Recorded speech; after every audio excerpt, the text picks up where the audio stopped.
possam ir abrindo aí suas Bíblias no livro de Marcos, no capítulo 15, vamos dar sequência e nas exposições do livro de Marcos. Nós estamos no capítulo 15, vamos avançar um pouco mais hoje, começando no versículo 22, nesta noite, Marcos, capítulo 15, versículo 22, e vai ser o texto que vai focar aqui na crucificação de Jesus. Nós temos visto aí nos últimos domingos, todo o processo até chegar esse momento da crucificação de Jesus. E o título que eu coloquei para o nosso trecho de hoje à noite é A Morte que nos traz vida. Estou falando isso um pouco mais nas lições finais aqui da nossa exposição nessa noite. Então vamos proceder então à leitura de Marcos capítulo 15, a partir do versículo 22.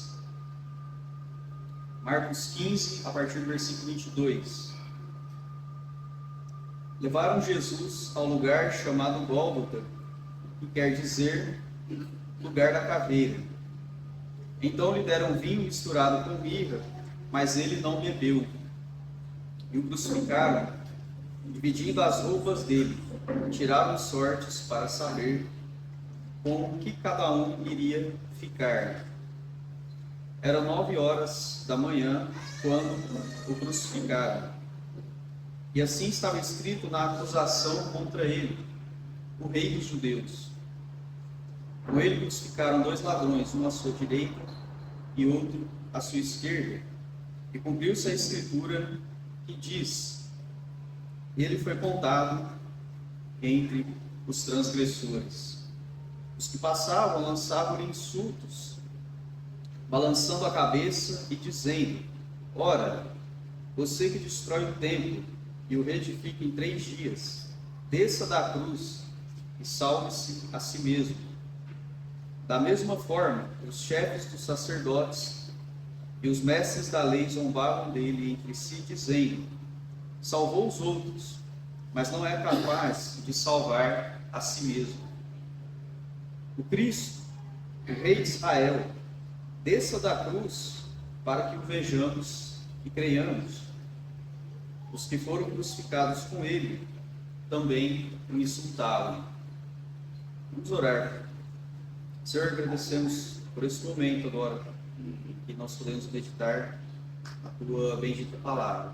Abençoa essa noite, a explanação da tua palavra, que cada um de nós aqui, Pai, saiamos mais edificados nessa noite.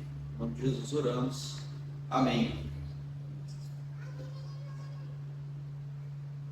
Então, o título que eu coloquei é A Morte que nos traz vida. E aqui o nosso trecho vai estar falando da crucificação de Jesus. Na última mensagem, o pastor ele terminou no versículo 21, em que os soldados romanos forçam Simão Cirineu a carregar a cruz de Jesus, e não conseguiu carregar essa cruz, porque ele já tinha sido espancado desde a noite anterior. Eu vou estar enfatizando todo esse momento de espancamento, de brutalidade que fizeram com a pessoa de Jesus. Então o pastor terminou ali falando então no versículo 21 de que os soldados forçaram Simão Cirineu a carregar a cruz de Jesus. Versículo 22 nos diz assim: levaram Jesus ao lugar chamado Gólgota, que quer dizer lugar da caveira. Gólgota, que é o nome desse lugar, ele é um termo em aramaico. No grego original, que foi escrito o Novo Testamento, ele é chamado de cranion topos, Se a gente pegar no grego, ele significa o lugar da caveira, que é o que está explicando aqui, que quer dizer lugar da caveira em grego. Então, Gólgota é o termo aramaico, crânion topos, ou lugar da caveira, seria o termo em grego. E também nós conhecemos como o Calvário, né, que seria a tradução disso no latim, né, a tradução de crânio topos no grego. Para o latim nós temos Calvário. Então é o mesmo local, mas três termos diferentes, né? Repetindo, Gólgota é em aramaico, lugar da caveira seria em grego, e o Calvário seria então o termo no latim. Todos se referem ao mesmo local. Então levaram Jesus ao lugar chamado Gólgota, que quer dizer lugar da caveira. Versículo 23 nos diz: então lhe deram vinho misturado com mirra, mas ele não bebeu. Acredita-se, historicamente, que esse vinho misturado com mirra, que foi oferecido para Jesus, ele funcionava como um analgésico, que amenizava as dores da pessoa. Lembra que aqui Jesus ele já tinha sido espancado no Sinédrio, já tinha sido espancado pelos guardas, pelos soldados romanos, e agora é oferecido para Jesus esse possível analgésico que poderia amenizar as suas dores e talvez até rebaixar um pouco a consciência dele para diminuir de certa forma o seu sofrimento. O que o texto nos diz é que Jesus não bebeu. Ou seja, Jesus ele escolhe então passar por todo esse sofrimento, toda essa crueldade de uma forma totalmente consciente. E agora o versículo 24 nos diz assim: e o crucificaram, dividindo as roupas dele, tiraram sortes para saber o que cada um iria ficar. É muito interessante o que diz aqui o texto, que dividindo as roupas dele, tiraram sortes para saber com que cada um iria ficar. Esse versículo ele cumpre uma profecia de um salmo messiânico, que é o Salmo 22. Salmo 22, 18, nos diz assim: dividiram as minhas roupas entre si e tiraram sorte pelas minhas vestes. Então esse versículo ele é um cumprimento de Salmos 22, versículo 18. E o versículo 25 nos diz assim: eram 9 horas da manhã quando o crucificaram. Eram 9 horas da manhã quando o crucificaram. E esse tipo de execução, que eu vou falar um pouco mais, a crucificação, ela acontecia fora da cidade. Lá em Hebreus vai falar que Jesus ele padeceu fora do arraial, fora das portas. Então, de acordo com a lei da época, a pessoa crucificada tinha que ser colocada fora do arraial, fora da cidade.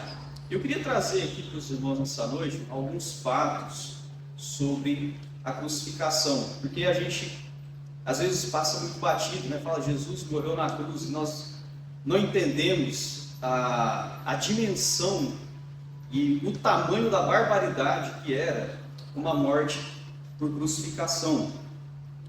A crucificação dentro do Império Romano, ela era uma forma de punição para crimes hediondos.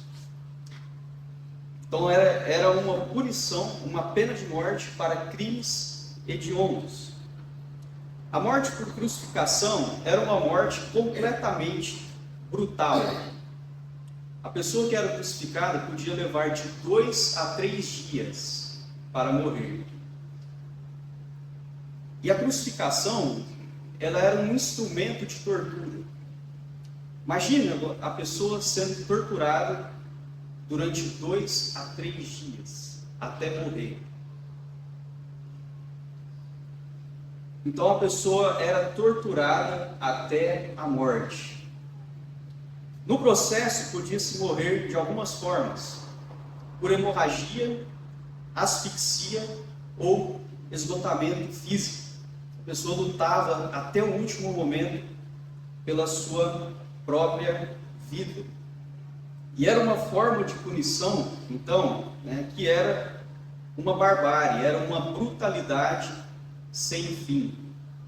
Agora, tudo isso, no contexto de Jesus, nós já vemos que desde a noite anterior, ele estava sendo esmurrado, ele estava sendo batido. No versículo 19, por exemplo, eles bateram com varas na cabeça de Jesus. Imagina você levar uma varada na cabeça. E ainda isso era só o começo. Depois ainda tinha toda essa tortura pela morte por crucificação. Então era realmente uma brutalidade sem fim, uma dor completamente inimaginável que a pessoa passava. Então, o versículo 25 nos diz que eram 9 horas da manhã quando o crucificaram. O versículo 26 vai nos dizer: e assim estava escrito na acusação contra ele, o rei dos judeus. Vamos falar primeiro sobre essa acusação que estava escrita.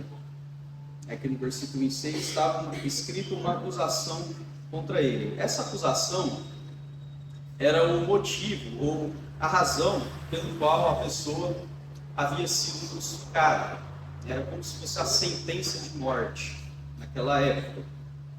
E lembra que eu falei, que a crucificação era reservada para crimes hediondos. Por isso que a Bíblia vai nos dizer que Jesus foi contado entre os transgressores, foi contado como um criminoso, basicamente. Então essa acusação, ela era uma parte do ritual de crucificação, porque uma pessoa ia na frente com uma placa, na frente da pessoa que ia ser executada, com essa acusação, que basicamente era um motivo, era um crime pelo qual a pessoa estava sendo condenada. E ele levava então essa placa adiante até chegar no local, e quando a pessoa era crucificada, colocava-se essa placa atrás da cabeça da pessoa. E qual foi a acusação que colocaram para Jesus? Está escrito aqui no versículo 26, o rei dos judeus. Agora é interessante, porque se a gente for lá no Evangelho de João, a gente vai ver que quem mandou escrever isso foi Pilatos. E provavelmente Pilatos ele está insultando os judeus quando ele faz isso, porque os judeus quiseram, na verdade, a crucificação de Jesus, porque eles falavam que Jesus se afirmava ser o Filho de Deus.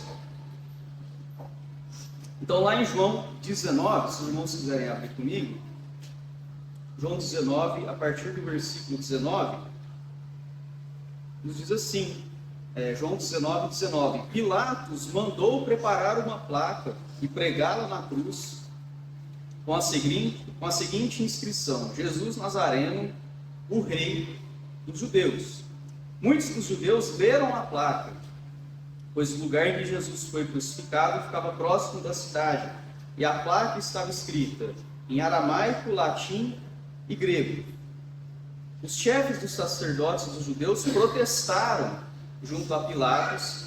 Olha o que eles disseram, não escrevas o rei dos judeus, mas sim que esse homem se dizia rei dos judeus. Eles quiseram que Pilatos mudasse. Falaram, não fala rei dos judeus, porque isso seria uma afronta para eles. Fala que ele disse que ele era o rei dos judeus. Mas olha o que Pilatos respondeu no versículo 2: o que escrevi, ou seja, não vou mudar o que eu fiz. Muito provavelmente, a gente tem evidência histórica muito grande nessa direção.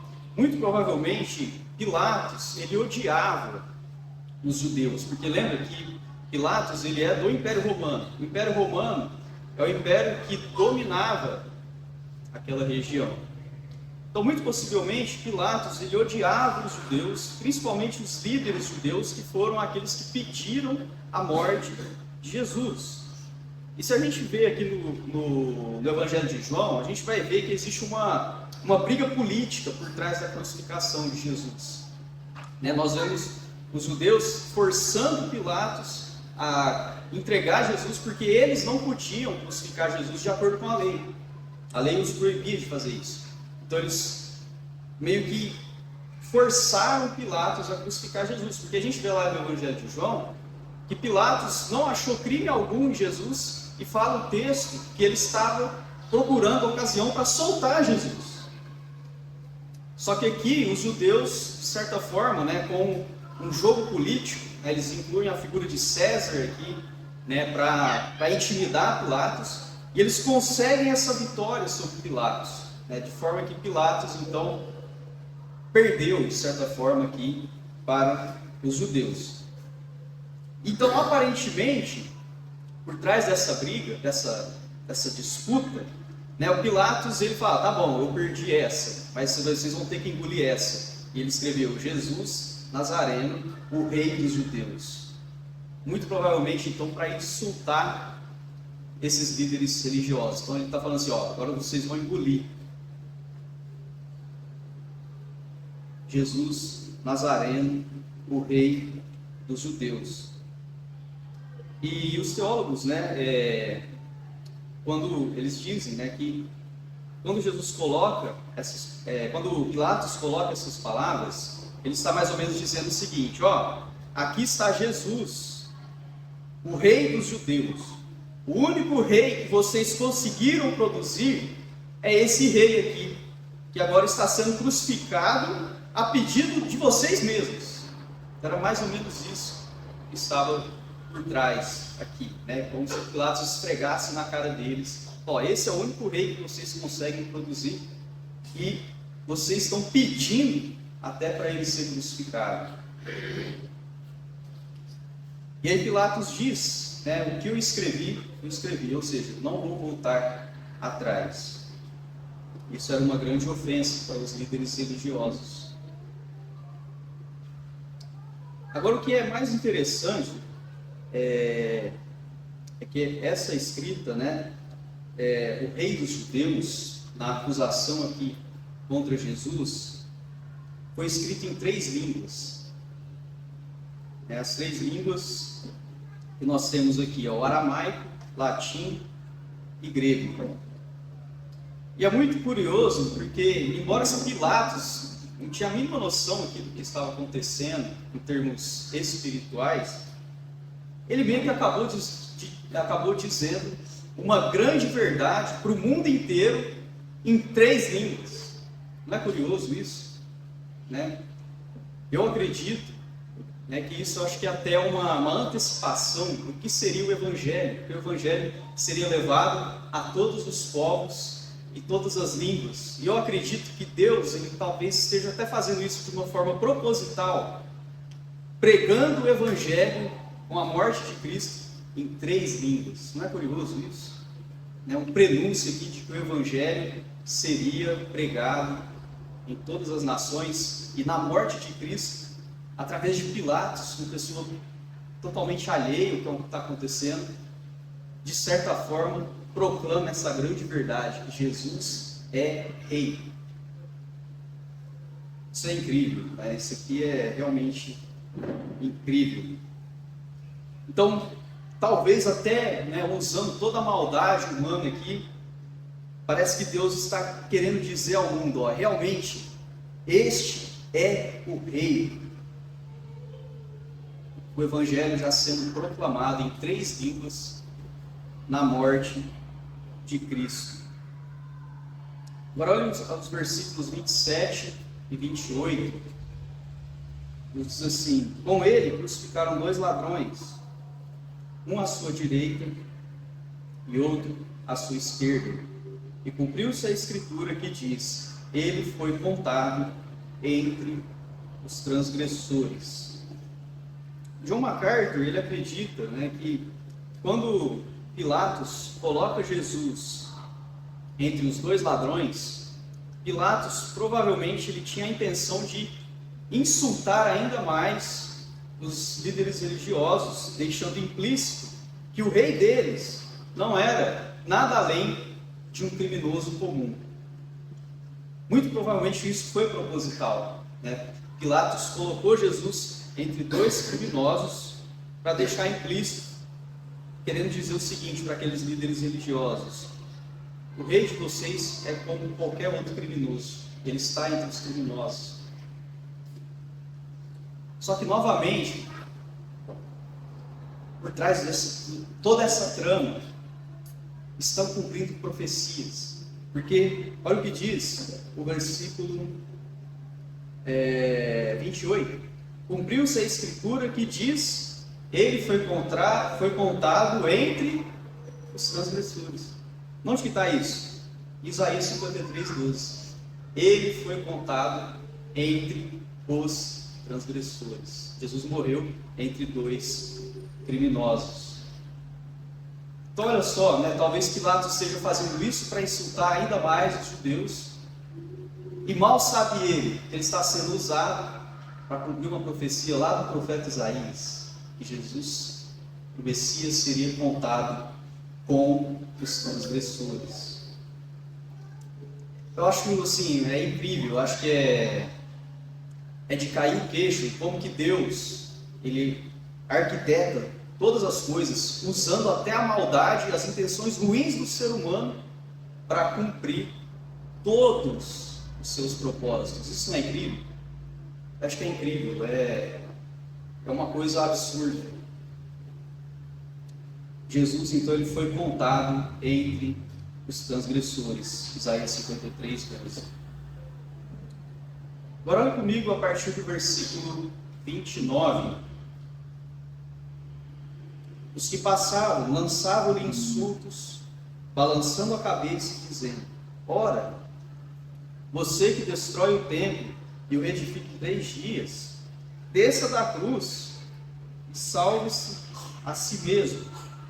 Agora aqui começa outra rodada de zombarias. Porque lembra que Jesus, ele começou a ser zombado, ele começou a ser espancado na noite anterior, quando ele estava perante o Sinédrio. E agora a zombaria continua. Você que destrói o templo e o reedifica em 3 dias, desça da cruz, salve-se a si mesmo agora. Você não disse que ia reedificar o templo em 3 dias? Só que aqui eles não entenderam as palavras de Jesus, porque quando Jesus falou disso, o Evangelho vai nos dizer que Jesus, ele falava do seu próprio corpo. Quando ele falava que ia destruir o templo e reedificar ele em 3 dias, ele estava falando da sua própria ressurreição. O Evangelho de João deixa isso muito claro, que Jesus, quando ele falou isso, ele falava do seu próprio corpo, que ele seria destruído, mas em 3 dias ele ressuscitaria. Então eles estavam interpretando totalmente errado aqui as palavras de Jesus. E eles dizem no versículo 30: desça da cruz e salve-se a si mesmo. Agora o versículo 31 nos diz: da mesma forma, os chefes dos sacerdotes e os mestres da lei zombavam dele entre si. Lembra que esses aqui são aqueles que pediram e insultavam o povo para crucificar Jesus.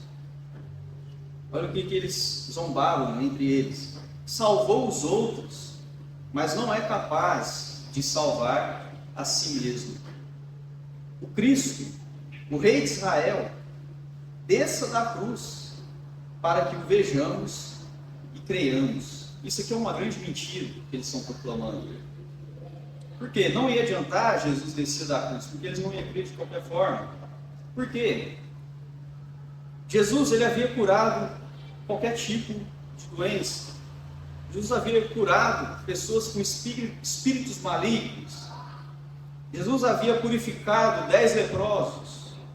Jesus havia restaurado a vista aos cegos. Jesus operou inúmeros milagres, controlando totalmente a natureza. Jesus ressuscitou mortos. E agora eles vêm dizer que se Jesus descer da cruz, eles vão crer? Eles não vão crer. Eles já tiveram todas as evidências de que Jesus era o Messias, mas mesmo assim se recusaram a crer. Então eles estão proclamando aqui uma grande mentira: que se Jesus descesse, eles iam crer. Eles não iam de forma alguma. Jesus, então, ele se mantém firme, apesar de toda essa tortura, toda essa brutalidade que ele sofreu antes mesmo de ser crucificado. A crucificação só ainda estendeu ainda mais toda essa tortura, toda essa brutalidade que Jesus passou.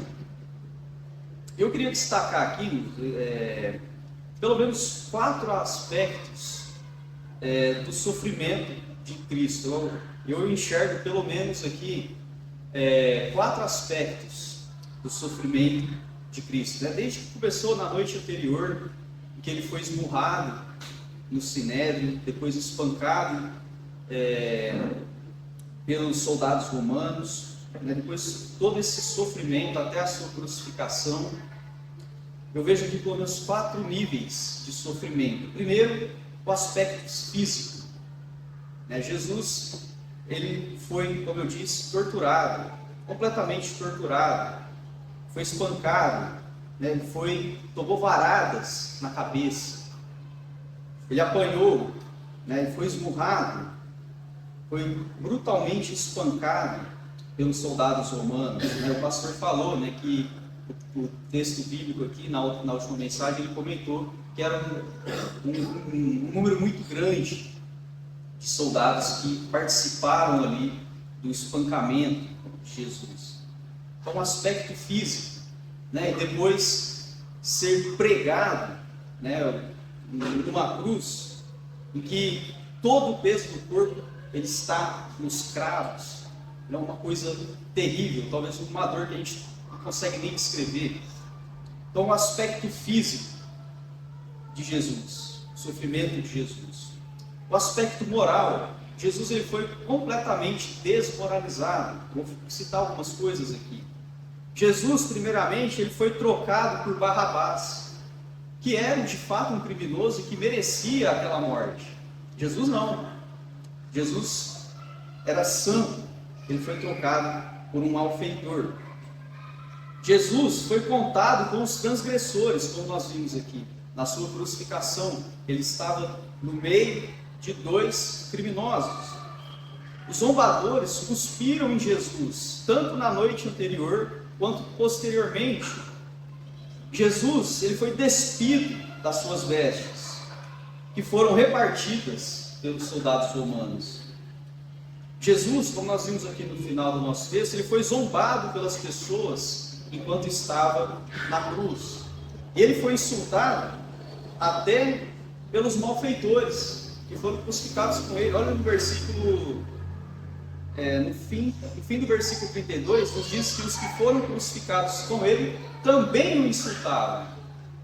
Então Jesus, do ponto de vista humano, ele foi completamente desmoralizado, ele foi completamente humilhado. Esse é o aspecto moral. Em terceiro lugar, Jesus sofreu também no aspecto psicológico. Nós vemos isso lá no Getsêmani, antes de acontecer tudo isso. A angústia e o estresse psicológico de Jesus eram tamanhos que a Bíblia nos diz que o seu suor se transformou em sangue.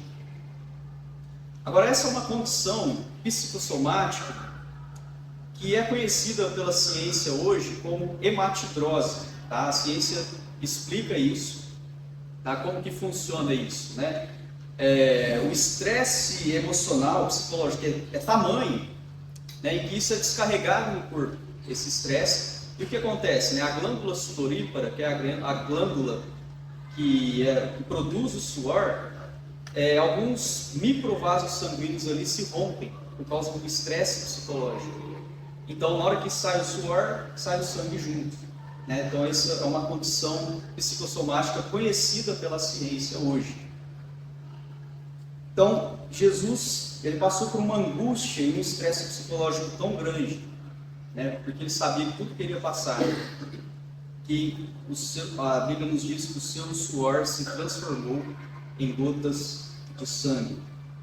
E além disso, tem o sofrimento também no âmbito espiritual, porque Jesus, além de tudo isso, toda essa humilhação, toda essa dor indescritível que ele passou, Jesus ainda estava suportando o peso do pecado do mundo, quando ele estava morrendo.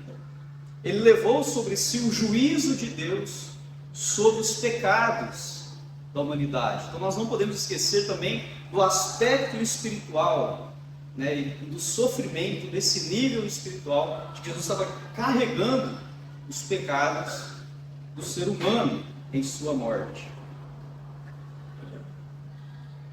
Agora, se a gente parar para analisar do ponto de vista lógico, do ponto de vista racional, é uma loucura realmente o Evangelho, né? Como nos diz Paulo lá em Coríntios, vai nos dizer isso. O Evangelho é loucura e ele é escândalo.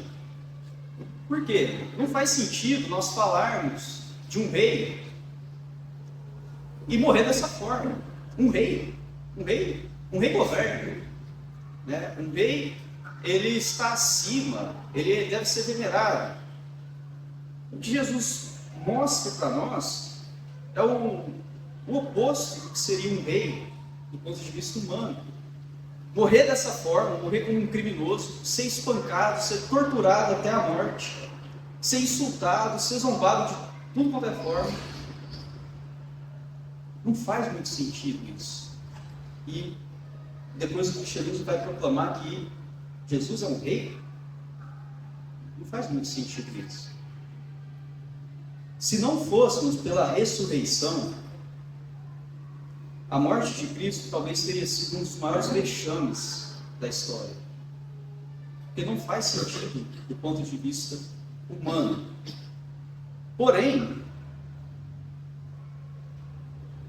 o que muda toda a história, toda essa trajetória, é justamente a ressurreição de Jesus. Porque se não fosse pela ressurreição de Jesus, essa mensagem teria sido totalmente descartada. Não teria isso passado para a história. Talvez teria sido passado para a história como um grande vexame, né? Uma pessoa que se proclama rei, acontecer tudo isso com ele. Então é a ressurreição que ratifica a fé cristã. É a ressurreição, porque até mesmo os discípulos, depois da morte de Jesus, estavam completamente desacreditados. Agora, quando a gente vai para o livro de Atos, a gente vê que o centro da pregação apostólica é justamente o quê? A ressurreição de Jesus. Se a gente pegar os primeiros capítulos do livro de Atos, nós vamos ver que o centro da pregação apostólica é a ressurreição de Jesus. Porque é justamente a ressurreição de Jesus que faz com que essa mensagem realmente se firme como uma mensagem salvadora e uma mensagem digna de ser crida. A ressurreição, então, de Jesus é o evento que faz com que toda a credibilidade de Jesus seja validada, né? Isso foi validado de fato com a sua ressurreição. Eu queria terminar agora, nessa noite, com 4 lições aqui sobre esse fato tão triste, né? Que é a crucificação de Jesus. 4 lições práticas, então. A primeira: não temos outra mensagem a ser crida e anunciada, a não ser Cristo e este crucificado. Paulo vai dizer para nós em 1 Coríntios 2,12 o seguinte: pois decidi nada saber entre vocês a não ser Jesus Cristo e este crucificado. Então não existe uma outra mensagem. A igreja não tem outra mensagem a não ser Cristo e este crucificado. Nós não temos outra mensagem para anunciar e para crer. Atos 4, 11 e 12, né, a pregação apostólica, diz assim: este Jesus é a pedra que vocês, construtores, rejeitaram e que se tornou a pedra angular. Tem algumas traduções que vão dizer a principal pedra, né, ou a pedra de esquina. Não há salvação em nenhum outro, pois debaixo do céu não há nenhum outro nome dado aos homens, pelo qual devamos ser salvos. A igreja não tem outra mensagem a não ser essa, de que em nenhum outro há salvação. A salvação se encontra apenas em Jesus e nesse sacrifício que Ele fez por nós. O único que pode de fato resolver o problema espiritual do ser humano é Jesus, através da sua morte substitutiva na cruz. Não há outra mensagem capaz de levar o homem até Deus a não ser esta. A mensagem da cruz, portanto, ela exige fé de nós. Só existe essa mensagem que de fato transforma o ser humano. Nós precisamos ter fé em Jesus. Então, eu não estou aqui para reinventar a roda, né? Eu estou aqui para anunciar a mesma coisa que Paulo falou. Não quero saber de proclamar nada para vocês a não ser Jesus e este crucificado. Este é o coração do Evangelho. Então esse é o primeiro ponto que eu queria trazer. Não temos outra mensagem a não ser Jesus e este crucificado. Em segundo lugar, eu queria falar, trazer o seguinte ponto. A morte de Cristo nos traz vida. A morte de Cristo nos traz vida. Isaías 53:5 vai nos dizer o seguinte: mas ele foi transpassado por causa das nossas transgressões, foi esmagado por causa das nossas iniquidades. Olha o que diz a parte final: o castigo que nos trouxe o quê? A paz. O castigo que nos trouxe a paz estava sobre ele, e pelas suas feridas fomos curados. A morte de Cristo é capaz de nos trazer vida, e vida espiritual. João 11:25, Jesus nos diz o seguinte: eu sou a ressurreição e a vida. Quem crê em mim, ainda que esteja morto, viverá. E em João 10:10, Jesus também vai nos dizer o seguinte: eu vim para que tenham vida, e a tenham com abundância. Jesus, então, através da sua morte, ele nos traz vida. E que vida é essa? É uma vida espiritual, é uma vida que já começa aqui nesse mundo, mas também é uma vida eterna. Nos diz lá em Efésios, que essa vida é infundida quando nós estávamos ainda mortos em nossos delitos e pecados. Então a morte de Cristo, ela nos traz vida, uma vida espiritual que se prolonga para toda a eternidade. Terceiro ponto que eu queria trazer, foi até mencionado pelo pastor. Na verdade, os dois últimos pontos ele mencionou na sua última mensagem, que é o seguinte, o terceiro ponto aqui que eu queria trazer: o verdadeiro discípulo é aquele que tem uma identificação profunda com o seu mestre. Na mensagem anterior, o pastor falou de Simão Cirineu, que os soldados romanos forçaram ele a carregar a cruz de Jesus. E é muito interessante, porque quando Simão ele carrega a cruz de Cristo, isso se torna uma representação visual da devoção que Jesus exige dos seus seguidores. Simão, quando ele carrega então a cruz de Jesus, ele se torna essa representação visual do que Jesus ele exige de cada um de nós.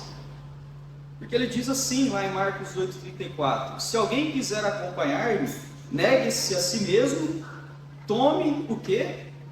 A sua cruz e siga-me. O discípulo então é aquele que toma a cruz. E Simão, a figura de Simão representa isso para nós de uma maneira visual.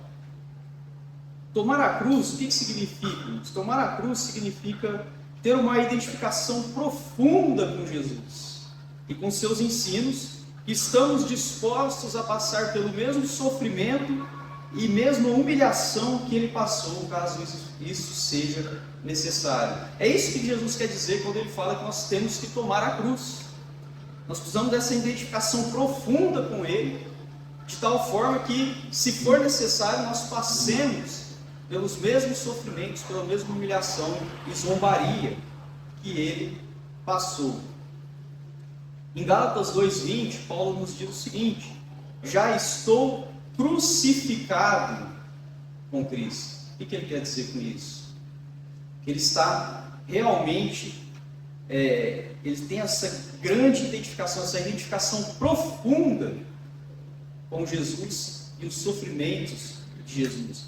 Já estou crucificado com Cristo e vivo, não mais eu, mas Cristo vive em mim.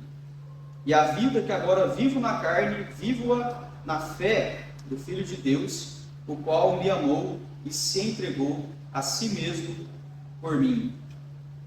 O Evangelho, ele exige de nós esse comprometimento, essa identificação com Jesus, tomar a cruz, estar crucificado com Jesus, conforme nos diz o apóstolo Paulo. Então, o verdadeiro discípulo é aquele que tem essa identificação profunda com o seu mestre. E por último, esse ponto também o pastor mencionou, eu queria reforçar aqui o que ele falou no domingo passado, que é o seguinte: Cristo, ele se compadece das nossas fraquezas. Cristo, ele sofreu na própria pele a pena do pecado do ser humano. Ele passou por um sofrimento e uma humilhação inimagináveis. Portanto, ele conhece em primeira mão as dores e as dificuldades que enfrentamos enquanto estamos neste mundo. Assim sendo, ele é perfeitamente capaz de se compadecer de nós e estender a sua graça e misericórdia em nossas necessidades e dificuldades. E aí, com base nisso, eu queria ler um texto de Hebreus, capítulo 4, versículos 15 e 16, que nos diz o seguinte: pois não temos um sumo sacerdote que não possa compadecer-se das nossas fraquezas, mas sim alguém que, como nós, passou por todo tipo de tentação. No termo grego aqui passou por todo tipo de prova, porém sem pecado. Assim sendo, aproximemo-nos do trono da graça com toda confiança, a fim de recebermos misericórdia e encontrarmos graça para que nos ajude no momento da necessidade. Então, todo o argumento aqui desse texto do autor de Hebreus é o seguinte: Cristo, ele passou por tudo o que vocês passam, talvez numa proporção muito maior ainda. O nível de sofrimento, acho que todos nós somados aqui, todo o nosso sofrimento talvez não vai dar 5% do sofrimento que Jesus passou em sua vida. Mas olha, o autor de Hebreus está nos dizendo: se Jesus passou por tudo isso, ele sabe o que cada um de nós passa. Por isso, nós podemos ter confiança de chegar ao trono da graça para recebermos misericórdia e encontrarmos graça que nos ajude no momento de necessidade. Então, essa é a grande mensagem aqui do autor de Hebreus: é que Cristo, por tudo que ele passou, ele tem essa capacidade então de se compadecer das nossas dificuldades e das nossas fraquezas. Então, aqui queria terminar com essa mensagem de esperança aqui do autor de Hebreus, que no trono da graça nós temos Cristo que se compadece de nós e que vai nos ajudar no nosso momento de necessidade, conforme nos diz o autor de Hebreus. E eu só queria terminar o estudo nessa noite lendo aqui as palavras de um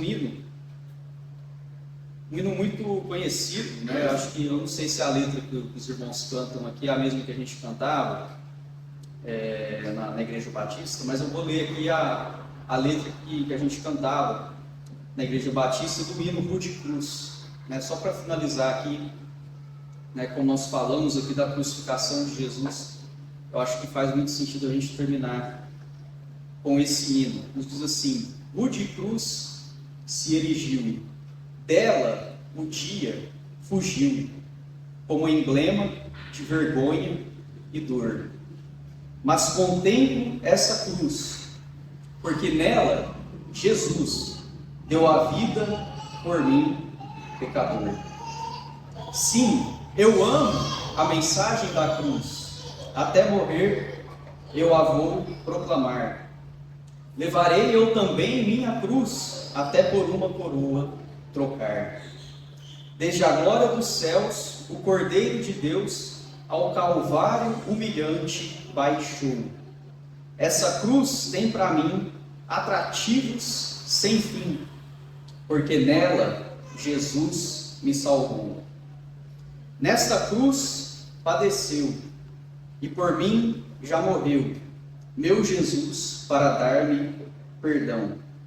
E eu me alegro na cruz, dela vem graça e luz para a minha santificação. Sim, eu amo a mensagem da cruz, até morrer eu a vou proclamar. Levarei eu também minha cruz, até por uma coroa trocar. Eu aqui, com Jesus, a vergonha da cruz quero sempre levar e sofrer. Cristo vem me buscar, e com Ele, no lar, uma parte da glória hei de ter. Sim, eu amo a mensagem da cruz, até morrer eu a vou proclamar. Levarei eu também minha cruz, até por uma coroa trocar. Que Deus abençoe os irmãos.